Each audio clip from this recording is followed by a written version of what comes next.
guys, good morning. Welcome back to my channel. Nandito na naman ako sa farm guys. Nagbubunot na naman ako ng damo.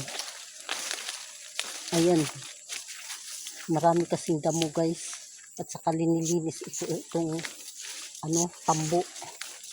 Kasi daming damo ng tambo.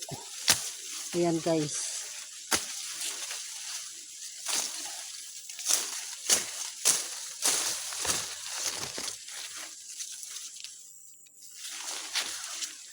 Ayan. Dami kasing tambo, dami kasing damo dito sa katambuan namin guys. Kaya ako'y naglilinis ng tambo. Inaalis ko yung mga damo-damo uli. Kasi kailangan maalis itong tambo. Ay itong damo ng tambo. Naririto sa tambo guys. Kaya ayan, nililinis natin upang lalago kako. Kasi lalago itong tambo kapag walang mga damo. Kapag mayroong damo, hindi ito lalago, mamamatay itong tambo na to. Kaya kailangan maalis yung mga damo, mga baging.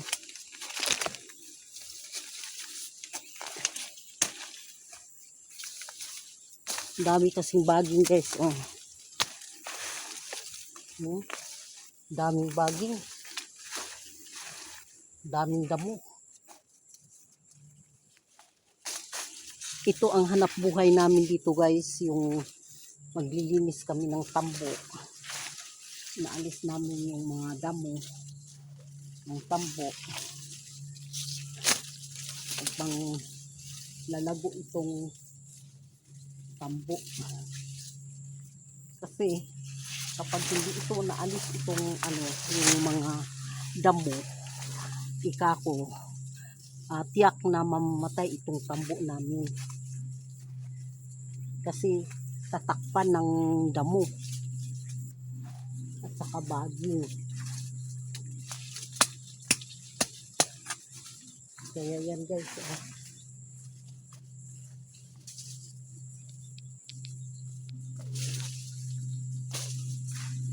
Ayan.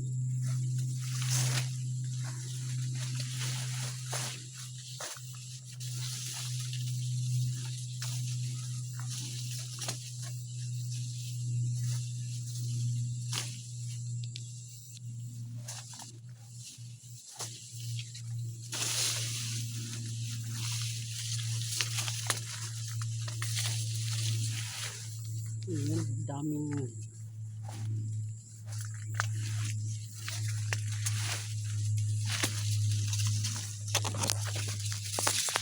biruin mo yung tambo, yung damo, yung baging, mga baging yan guys, umaakyat siya sa tambo. Ayan oh, daming baging. Kaya kailangan talagang malinisan ang tambo, maalis yung mga damo upang sa gayon lalago itong tambo at mayroon kaming maaani. Kasi mga month of March yun, panag-ani ng tambo, ng bulaklak nito.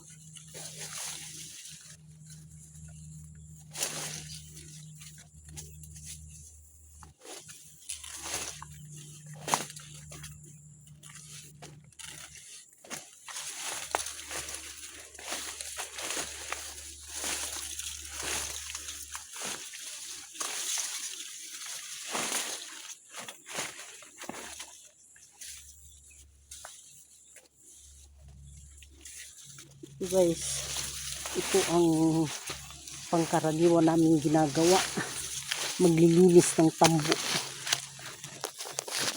Ayan, maglilinis kami ng tambo. Alisin namin ito oh, pangkaraniwan na namin ginagawa ito guys. Bilang isang maliit na magsasaka, At saka kapag hindi ito naalis kasi, kaya nga ako umuupo ako rito. Inaalis ko yung mga baging. Ayun baging ito ng tumutubo kasi itong mga baging na to. Lalo na pag namumunga na to. At saka hindi mo kaagad naaalis itong baging. Namumulaklak siya at saka namumunga. Nag-iiwan siya ng binhi.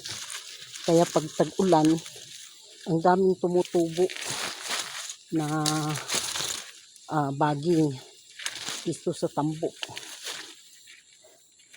Pag hinahayaan mo ito na hindi mo siya lilinisan, wala ka ring maaani na tambo.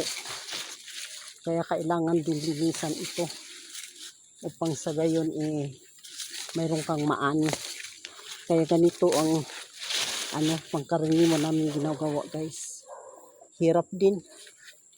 Pero kailangan pagtiyagaan, linisan upang sa gayon may magawa kang walis ay may maibinta ka, maibibinta kami at may mabibili rin kayo dyan sa city. Mga gawain namin, guys, dito sa bukid. Kaya ito ang hirap ang daming damo. Biruin mo yan, daming damo. Pag yan, tulad nito na iyan, lilinisan ko na yan. Linis. Yan, kailangan alisin lang sa puno niya para hindi sa gabal. Kasi pag hindi rin naalis ito sa gabal din, hindi ka makakadaan dito dahil ang daming sagabal sa iyo, mga baging na tumutubo dito sa tambo. Kaya maraming salamat, guys, sa inyong panunood.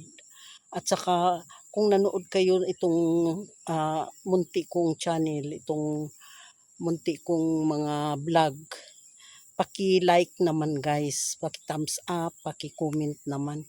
Kasi alam ko mga taga-syudad hindi nila nararanasan itong ganitong mga gawain kasi may mabuti silang trabaho. Pero sa amin dito sa bukid, wala kaming trabahong maigi kundi ito lang sa tambo.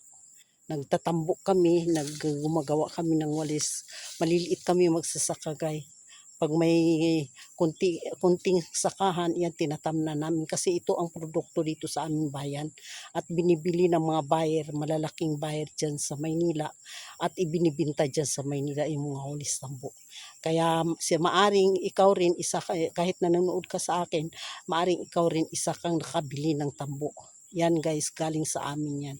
Kaya maraming salamat, guys, sa inyong panunood. Sana suportahan nyo itong munti kong channel.